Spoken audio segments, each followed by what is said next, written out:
राम राम सभी साथियों को स्वागत है आप सभी का आपके अपने चैनल लर्नोलॉजी अड्डा में। जैसा कि आप सभी को पता ही है, हम डेली शाम को 5 बजे रट्टा मार सीरीज लाते हैं, जिसमें हम पंचायती राज व्यवस्था के 20 क्वेश्चनों को देखते हैं। आज उसी कड़ी में हमारा प्रैक्टिस सेट 33rd होने वाला है, मतलब 33वां होने वाला है। अगर आपने पंचायती राज व्यवस्था की पुरानी वीडियो नहीं देखी है तो मैं आई बटन में लिंक दे रहा हूँ, आप वहाँ जाकर सारी वीडियोस देख सकते हैं। तो चलिए वीडियो को शुरू करते हैं। आज हमारा पहला प्रश्न है, वो ग्राम पंचायतों की अस्थायी समितियों के अध्यक्षों की नियुक्ति कौन करता है। जो भी हमारे ग्राम पंचायत में समितियां बनाई जाती हैं, उनके जो अध्यक्ष होते हैं उनकी नियुक्ति कौन करता है। तो आप देखेंगे ग्राम पंचायत का सबसे बड़ा जो अध्यक्ष होता है, जो अधिकारी तो नहीं बोल सकते, लेकिन जो सबसे बड़ा पद है वो ग्राम प्रधान का पद है।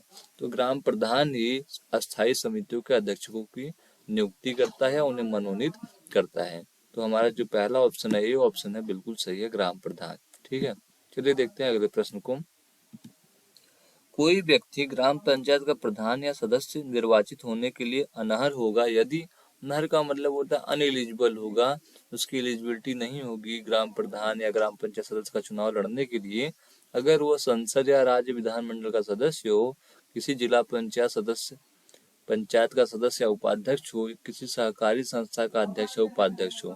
उपयुक्त में से अगर कोई भी है तो चुनाव नहीं लड़ सकता है, तो इसलिए डी ऑप्शन बिल्कुल सही होगा। उपयुक्त में से कोई अगर वो है तो ग्राम प्रधान का चुनाव या ग्राम पंचायत सदस्य का चुनाव वह नहीं लड़ सकता है।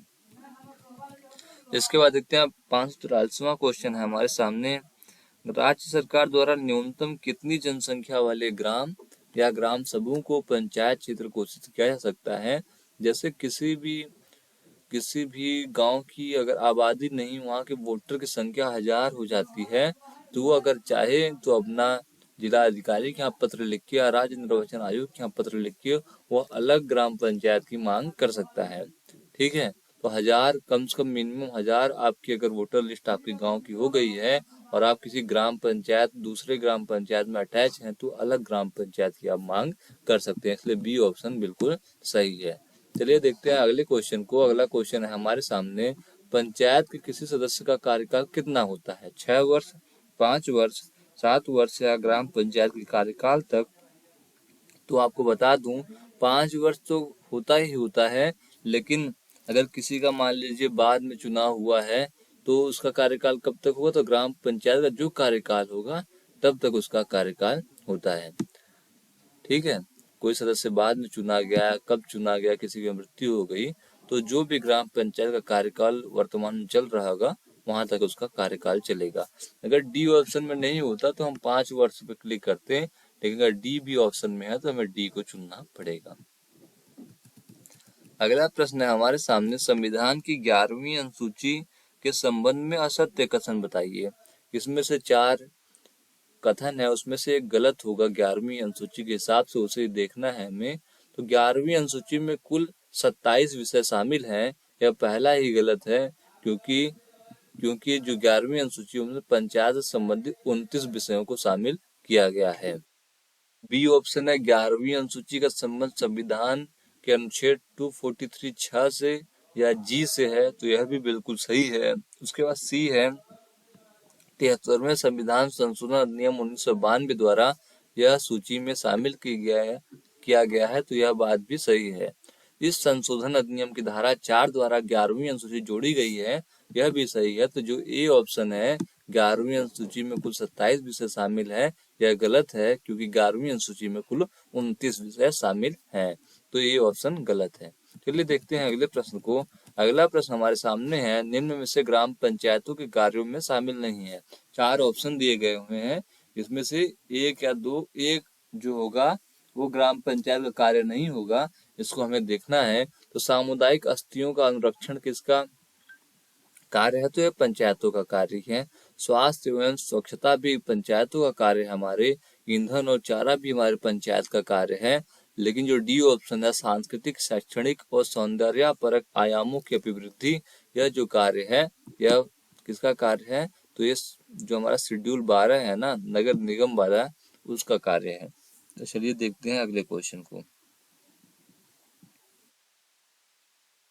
अगला क्वेश्चन है हमारे सामने, निम्न में से कौन सुमेलित है। अब देखिए सामने आपके दिया गया हुआ है, एक साइड कुछ बातें लिखी हुई हैं, उसमें से उनसे अनुच्छेद से जुड़ी या अनुसूची से जुड़ी बातें की गई हैं अगले कॉलम में। तो हमें देखना है कौन सही से सुमेलित है और कौन नहीं है। तो पंचायतों का गठन जो है अनुच्छेद 41 दिया हुआ है। तो पंचायतों का गठन अगर आपने डीपीएसपी पार्ट 4 पढ़ा है कभी संविधान का, तो उसमें बताया गया है, क्या बताया गया है, अनुच्छेद 40 जो है 40 में पंचायतों के गठन की बात की गई है, इसलिए पहला ऑप्शन तो नहीं सही है। ठीक है। राज्य निर्वाचन आयोग की बात किसमें की गई है, राज्य निर्वाचन आयोग की बात की गई है 243 ट में। किसमें की गई है, किसमें की गई है, ट में की गई है, ट में की गई है। ठीक है। सार्वजनिक वितरण प्रणाली 11वीं अनुसूची में है, केवल यह सही है, बिल्कुल सही है, सी ऑप्शन हमारा सही है। उसके बाद पंचायतों में आरक्षण की बातें कहाँ गई हैं, तो अनुच्छेद 243 डी या 243 घ में संविधान में पंचायतों के आरक्षण संबंधित बातें की गई हैं 243 घ में। तो इसमें जो हमारा ऑप्शन है सी है बिल्कुल सही था, सी ऑप्शन बिल्कुल सही था, बाकी के तीनों ऑप्शन गलत थे।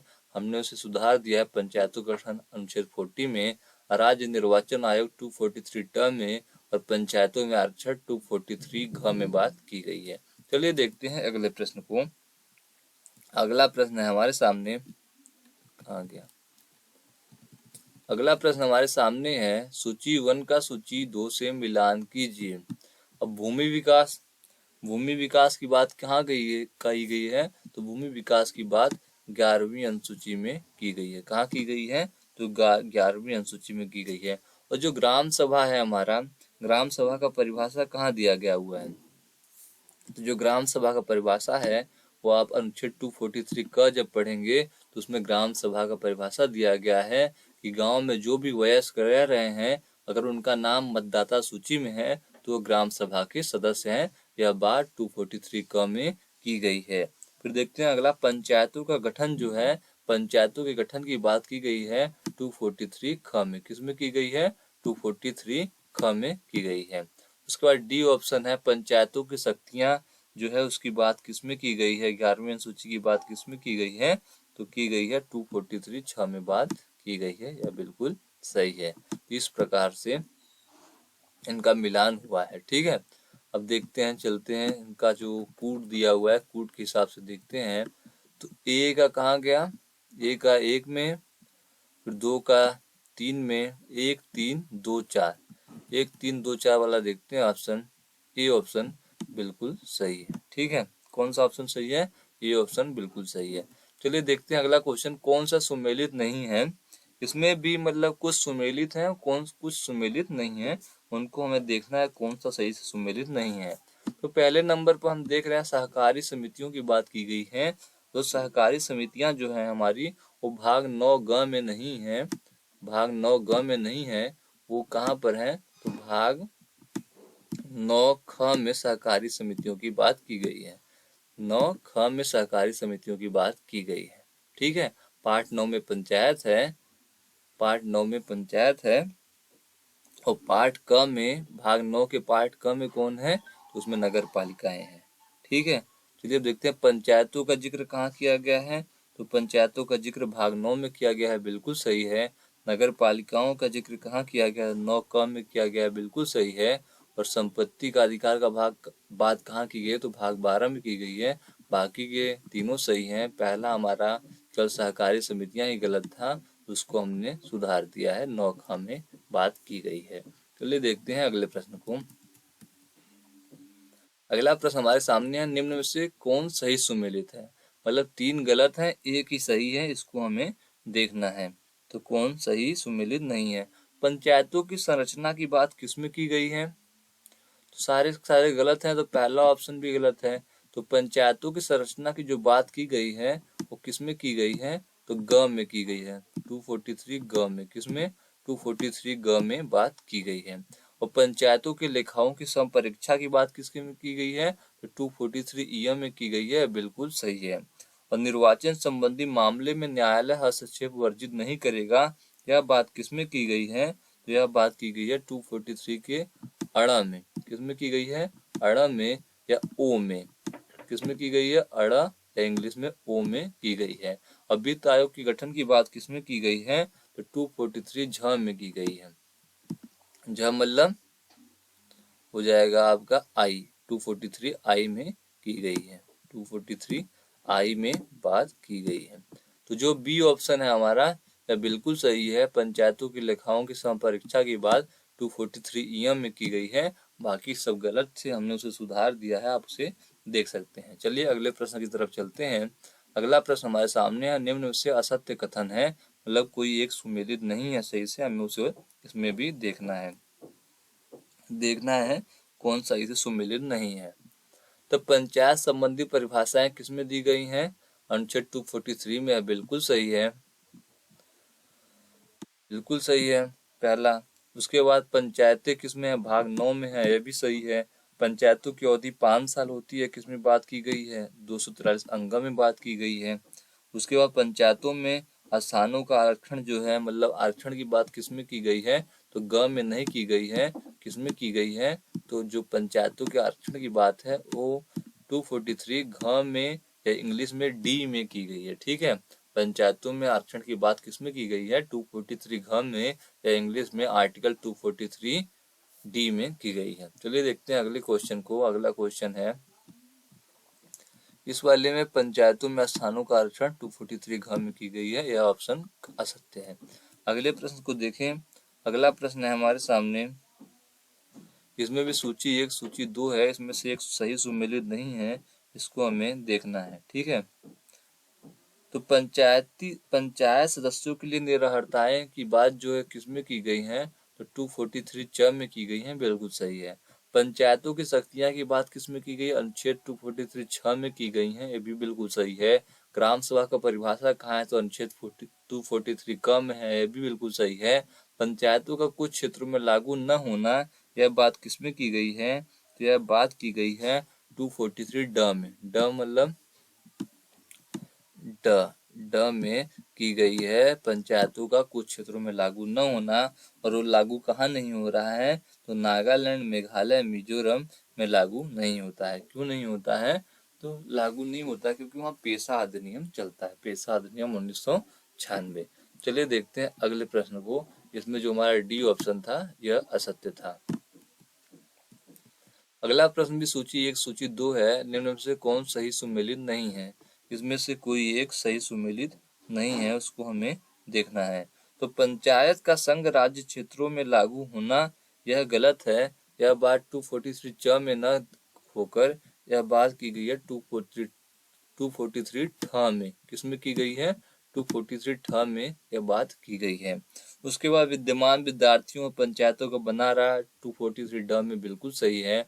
पंचायतों का निर्वाचन 243 ड में बात बिल्कुल सही है। पंचायतों की कर लगाने की शक्ति अनुच्छेद 243 ज, यह भी बिल्कुल सही है। पहला ऑप्शन गलत था, पहला जो था वो सही से मैच नहीं था, उसको हमने मैच कर दिया, 243 ठ में बात की गई है। देखते हैं अगले प्रश्न को। अगला प्रश्न है हमारा, राष्ट्रपति लोक अधिसूचना द्वारा पंचायत के उपबंधों का संघ राज्य क्षेत्रों में लागू होना किस अनुच्छेद के तहत कर सकता है, तो ऑप्शन है हमारे सामने। तो उसमें जो पंचायत संबंधी उपबंधों को संघ राज्य क्षेत्रों में लागू करने के लिए राष्ट्रपति अनुच्छेद 243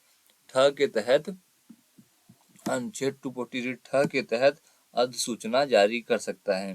जैसा कि हमने ऊपर देखा था, ये सही से मिलान नहीं हुआ था, तो हमने बताया पंचायतों का संघ राज्य क्षेत्रों में लागू होना अनुच्छेद 243 ठ में बात की गई है, वही यहाँ क्वेश्चन पूछ रहा है, राष्ट्रपति लोक अधिसूचना द्वारा पंचायत के उपबंधों का संघ राज्य क्षेत्रों में लागू होना किस अनुच्छेद के तहत कर सकता है, तो अनुच्छेद 243 ठ के तहत कर सकता है। चलिए अगले प्रश्न की तरफ चलते हैं। निम्नलिखित में से कौन पंचायत समितियों की सहायता से सभी ग्राम पंचायतों के बीच धन वितरण को नियंत्रित करता है, जिला परिषद, सरपंच, ग्राम सभा या सचिव।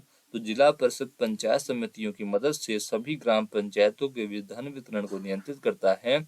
यह जिला स्तर पर विकासात्मक योजनाएं बनाने के लिए भी जिम्मेदार है। कौन है जिम्मेदार, तो जिला परिषद है। चलिए देखते हैं अगले प्रश्न को। तो अगला प्रश्न है हमारे सामने, ग्रामीण क्षेत्रों में स्थानीय स्वशासन की सर्वोच्च इकाई कौन सी है? ग्राम पंचायत, जिला परिषद, पंचायत समिति या ग्राम सभा? तो हमारे सामने जो सर्वोच्च इकाई है ग्रामीण क्षेत्रों में स्थानीय स्वशासन की, तो जिला परिषद है। त्रिस्तरीय पंचायत व्यवस्था है, ग्राम पंचायत है, फिर पंचायत समिति है, सबसे ऊपर जिला परिषद है। तो सबसे सर्वोच्च इकाई कौन सी है? तो जिला परिषद है। अगला प्रश्न है, भारत के किस प्राचीनतम ग्रंथ में लोकतांत्रिक स्वायत्त शासी संस्थाओं का उल्लेख मिलता है? ऋग्वेद में, उपनिषद में, पुराण में, महाभारत में? तो भारत के प्राचीनतम उपलब्ध ग्रंथ ऋग्वेद में सभा एवं समिति के रूप में लोकतांत्रिक स्वायत्त शासी संस्थाओं का उल्लेख मिलता है। तो ये ऑप्शन हमारा बिल्कुल सही है, ऋग्वेद। चलिए देखते हैं अगले प्रश्न को। किस तिथि से 5,40,00,000 ग्रामीण जनसंख्या का प्रतिनिधित्व करने वाली 35,000 पंचायतों ने कार्य करना प्रारंभ किया था? तो यह डेट है आपका 15 अगस्त 1949 से 35,000 पंचायतों ने कार्य करना प्रारंभ किया था। अगले प्रश्न की तरफ चलते हैं। जिला योजना समिति में कौन कौन सम्मिलित होता है? जिला परिषद के अध्यक्ष, नगर पालिका के महापौर, ए व बी दोनों या इनमें से कोई नहीं? तो जिला योजना समिति में जिला परिषद के अध्यक्ष और नगर पालिका के महापौर दोनों सम्मिलित होते हैं। तो सी ऑप्शन, ए और बी दोनों शामिल होते हैं, बिल्कुल सही है। ये आज का लास्ट प्रश्न होता है, लेकिन हमने आज 2 प्रश्न को और एक्स्ट्रा लिया है। तो ये 560वां प्रश्न को देखते हैं। पहले, जिला परिषद के कार्य क्या हैं? कृषि, सिंचाई, भूतल, जल संसाधन एवं जल संभरण विकास, आवश्यक वस्तुओं का वितरण या उपयुक्त सभी? तो डी ऑप्शन बिल्कुल सही है। जिला परिषद के बहुत सारे कार्य हैं जिनमें यह तीनों भी शामिल है। अगला प्रश्न है हमारे सामने, क्षेत्र पंचायत के संबंध में निम्नलिखित में से कौन से कथन सत्य हैं? प्रत्येक खंड के लिए एक क्षेत्र पंचायत होगी, क्षेत्र पंचायत एक नियमित निकाय होगी, क्षेत्र पंचायत का कार्यकाल राज्य सरकार द्वारा निर्धारित स्थान पर होगा, या ऑप्शन डी उपयुक्त सभी? तो क्षेत्र पंचायत विकास खंड ब्लॉक प्रमुख जो होता है उनमें यह उपयुक्त सभी बातें होती हैं। प्रत्येक खंड के लिए एक क्षेत्र पंचायत होती है, वह नियमित निकाय है और राज्य सरकार द्वारा निर्धारित स्थान पर होता है। उसके बाद क्षेत्र पंचायत तथा उसके सदस्यों का कार्यकाल कितने समय के लिए होता है? तो जैसे सबका होता है 5-5 साल का पंचायत व्यवस्था में, उसी प्रकार ब्लॉक प्रमुख का और ब्लॉक प्रमुख के बीडीसी जो होते हैं हर गांव में, क्षेत्र पंचायत सदस्य और क्षेत्र पंचायत प्रमुख, दोनों का कार्यकाल 5 वर्षों का ही होता है। यहाँ तक आपने वीडियो देखी, वीडियो अच्छी लगी हो तो लाइक करना, अपने दोस्तों में शेयर करना जो वीपीओ की तैयारी कर रहे हो। तब तक के लिए दोस्तों, जय हिंद। आप सभी का बहुत बहुत धन्यवाद।